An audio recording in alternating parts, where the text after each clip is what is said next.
All right, everybody, good afternoon. And it has been a while since we've talked about these guys, but I think it's time to return a little bit of focus to the 2024 Washington Huskies college football season. We are here.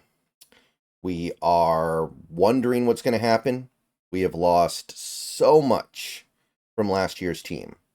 We have turned over so many things that even as someone who does his best to pay attention, it's hard to keep track of what we still have and what we have now. It's been a crazy off season, and it's the kind of off season that ultimately you want to have, because to have an off season like we just had, you have to be a really good team.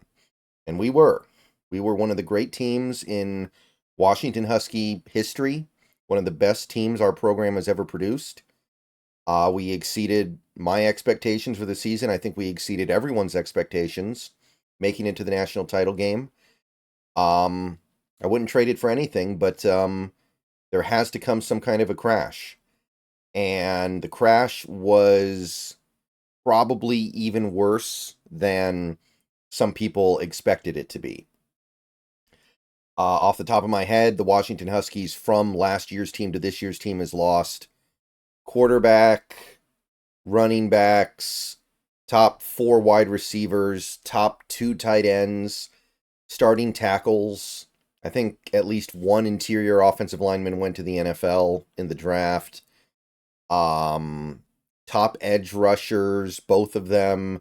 One of our starting linebackers, starting safety, starting cornerback, head coach. And yeah, that's that's not just me going through a list either. All those players I just mentioned were key contributors to what the Washington Huskies pulled off in 2023. You had players that competed for the Heisman Trophy, players who competed for individual awards in their own categories. You had the best of the best, and not only did you lose them, I mean, that's one thing. You lost your coach, which means you also lost your future, because he took a lot of the young, promising pieces in this program with him when he went to Alabama. So, realistically, it's hard to imagine this Huskies team just landing on their feet in 2024 and going off on some big run that makes us all forget about 2023. But what kind of season are we going to have? We've got Jedd Fisch as our coach now, and he's good. He's real good. I like the hire. I was excited about that hire.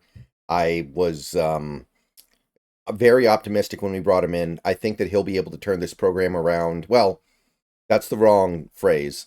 He'll be able to get this program back on track very quickly. And there are certainly some hires we could have made that would not have had me quite so optimistic. So, Jedd, I'm definitely on his wagon right now. And I'm not going to judge him too harshly on this season. He does have some things to work with. Will Rogers, good quarterback. Not necessarily my favorite quarterback we could have gotten in the portal, but a good quarterback, proven track record of success in college football. Like I said, we lost basically all of our receivers, but I mean, if you really think about it, we lost basically all of our skill position players. I think we kept one receiver that did a little bit last year. I think we brought in a transfer from Cal. I think his name is Hunter. But it's going to be a new it's going to be a new crew for sure. We did bring in one of the transfers from, I think it was San Diego State. I think his name is like Erozarini. He's got one of those really exotic, difficult to pronounce last names at tackle, so that's going to at least mitigate losing Fatanu and Rosengarten. But the rest of the offensive line is still going to need to be rebuilt. I do think that the new offense is going to focus mainly on short to intermediate passes, get the ball out of the quarterback's hands quickly, and hopefully mitigate the lesser offensive line by doing that. and I think it'll have some success, but it's a really tough act to follow. And there's no universe where the Washington Huskies are able to live up to last season's offense. Defensively, we keep Carson Brunner. That was probably the best player that came back from last year's team. So we got a linebacker. That's cool. I know there are a couple of other transfers out there, and we still have Jackson on the outside at cornerback. So we keep one of our starting cornerbacks. Muhammad transferred to Oregon, which was a blow. But overall, I think the team is going to be pretty good, but I don't know if they're going to be like good, you know? I think that the goal this year should be make a bowl game, have a winning record, and anything after that is just kind of a bonus. And then 2025, 2026, those are the years where we find out if this can get back to where it was under DeBoer. So I got the schedule on screen here. I'm going to run through it real quick. But first, I do want to say I am going to be streaming Huskies games this year. I might miss one or two. It happens. There might be one reason or another why I end up having to miss a game. But my plan is to do a watch-along stream of every Huskies game this season. And hopefully we'll have as much fun as we did last year. Not likely, but hopefully we have fun, right? So come on by to YouTube. I should be doing it on Facebook and X as well. I might just do it on YouTube. But YouTube's always going to be the best way to see my stuff. So come on by during those streams. We chill. We have a lot of fun. We don't take it super seriously. So if you want to talk about other stuff during those game streams, then feel free to. So yeah, Husky Stream's going to be a staple of the channel going forward in 2024 as well. So yeah, there's going to be a pregame video and a postgame video for every game, I think.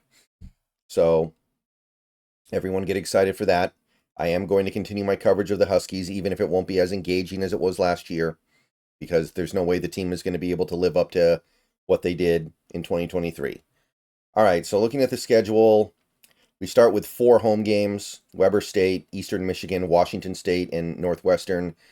Now, Washington State's played at a neutral location, of course, but I think all 4 of these games are going to be wins. Weber State, Eastern Michigan are both kind of like start of season cupcakes. Wazoo lost quite a bit this offseason as well. They lost their quarterback. They lost Brennan Jackson. They lost Jaden Hicks. So they're dealing with their problems of their own, and I don't think they've done very much to rebuild either. So I think we get Wazoo, and then I think we beat Northwestern. But then it gets interesting. You go on the road, and you play Rutgers, so you're flying across the country. Now, I don't know if Rutgers is going to be particularly good this year, but this is going to be a Fox game. You're going to have the eyes of the nation on you. So that's going to be a difficult test in its own way, even if Rutgers is not good this year. I'm going to say we win that game. I'm going to say we beat Rutgers, so that gets us to 5-0. So I think we get off to a nice start in September. But then we've got a little bit of a problem here. Michigan at home. I think that's going to be a loss. Michigan has built up a little bit better. I know they lost their coach too, right? They lost a ton of players too. But Michigan, I think that's a loss. Iowa, I think that's a loss. I don't think our offense is ready for what that defense is going to have, especially on the road. Then we go to Indiana. I'm going to say we find a way to win that game, but that one's going to be tricky too. I think any road game with this team this year is going to be difficult, so I'm not guaranteeing anything, but that gets you to 6 wins. And then we have a home game against USC. I think that's probably a loss. I think USC has restocked a little bit better than the Huskies have. Penn State, that's a loss for sure. We're going on the road. Penn State's defense should be nasty this year. There's no way we are going into Penn State and winning. And then you have UCLA. I got a feeling about UCLA being a pretty good team this year. It could be misguided. I know they lost some stuff as well in the offseason, but I think they're going to be good. So I'm going to say that's a loss. It is at home. That might be the pivot point on whether or not we consider this to be an outright successful season or not. But I feel like that's a loss. And then at Oregon, that's got to be a loss. So that would get us to 6-6. And then we make a bowl game, I would assume. I think we make a bowl game at that point. Although it is worth noting, if my prediction's correct, we won't really have beaten anybody good unless one of these teams surprises. Maybe Wazoo will end up being decent, but it won't be a very impressive 6-6. And then the season comes down to the bowl game, right? You win the bowl game, you have a winning record, and you've got something to build on going into 2025, but you don't. You're like, oh, we're back to this stuff again. All right. See you guys later. Bow down to Washington. See you guys tomorrow. Gonna do some pregame for Weber State, I guess. And yeah, gonna be another interesting season for these Washington Huskies.